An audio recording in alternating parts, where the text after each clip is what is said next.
welcome to Embarrassing Confessions with Callie. I'm Callie, and this is a new segment on my channel. Most of the things I'm going to share with you will be gruesome, gross, and hilariously cringeworthy, and of course, embarrassing. I trust everything I'm going to tell you today remains confidential and will not leave this video. Who am I kidding? I know it's gonna leave this video because people watch, people talk, people share. I really don't care. That's why I'm making this video. And without further delay, let's start this video. Well, we've already started the video. Let's start the stories. At this point, I've realized all the stories I was gonna share end with scraped up body parts and just blood. So, let's carry on. The third story, I know for a fact, happened my sophomore year because that was the only year I did track, and that was the last year I went to Sunrise Mountain. So this is during track season. We're still practicing, we're still training.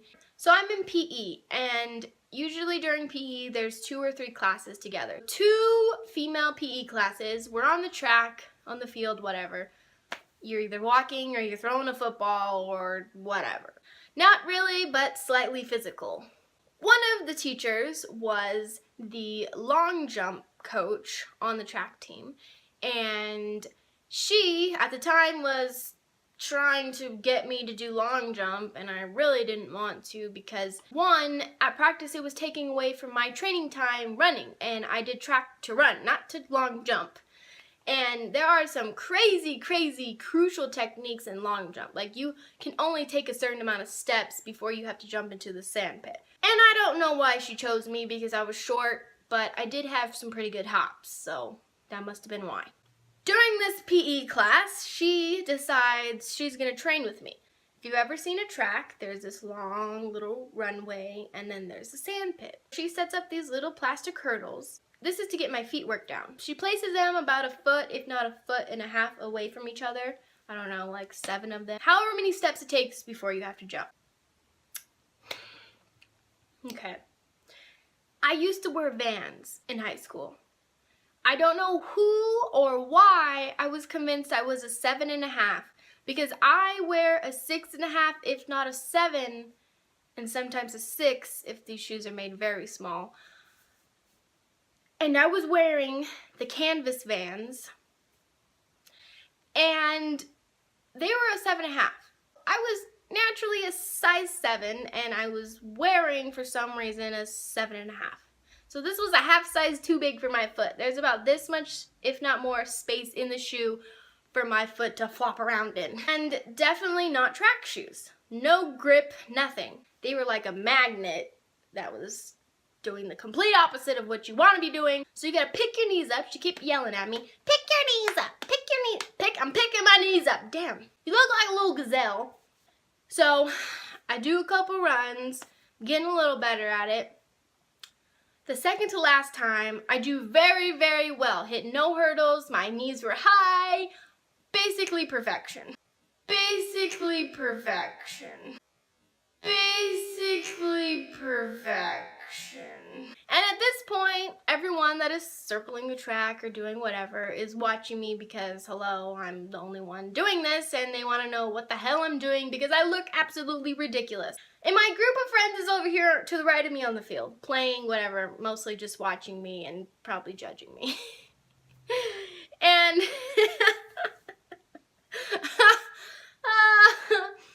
we're about to go inside, so she tells me one more time. So I'm focused. I am in the zone at this point. So here I go, setting myself up for failure. I go, perfect knees. I'm going so fast that when I reach the last hurdle, my foot decides I'm going so fast that it can't even hit itself off the ground before I go crashing. Full speed! Everyone's watching me. My friends are here.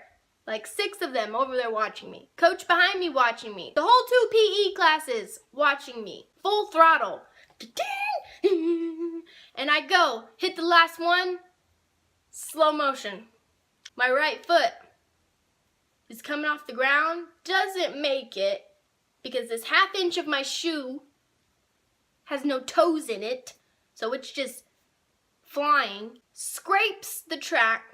So I'm going This foot's not off the ground when it should be. My ass goes flying to the ground, and there's no other way, nothing in your brain tells you to not put your hands down. Either it's your face or your freaking hands. So I'm going down. I for sure was convinced I busted my wrist, like I broke it. She comes running over, kind of laughing, but not in the way that it was funny, but because she didn't want me to freak out because I was on the ground. And I was laughing though. I was sitting there like, oh, of course. My friends, some of them laughed. I'm sure all of them laughed, but they were laughing and then they were screaming, oh my God, are you okay? Like, I'm fine. I've just humiliated myself in front of 2 huge classes and busted my wrist again. My coach at that point says, you're not supposed to put your hands down. Well, hello, lady. It's either my precious face or my hands, okay? Obviously, it'd be my hands. So we get into the locker room. My knee is bleeding. It's dripping down. My wrist is scraped up. And she cleans it, puts some Band-Aids on it. And after PE, we would go to lunch. So my friends were waiting. I was like, don't wait up. Like, it's going to take me a while. I'll meet you there. I almost want to just stay in my PE shorts because it pains me so much to put these tight-ass skinny jeans over my busted knee that is now in that pulsating pain stage. Probably a good 200 feet from the locker room to the cafeteria.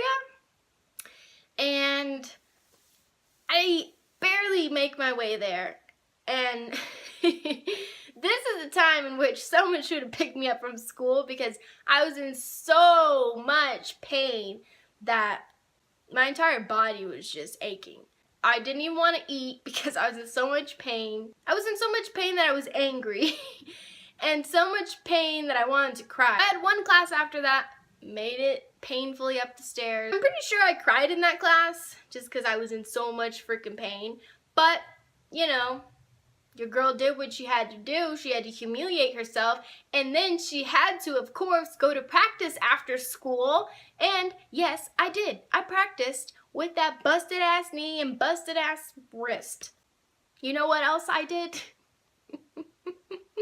I walked home. Then I videoed it, so check out this footage. This is my swollen hand. I just walked home. I can't even bend them because they're frozen and swollen.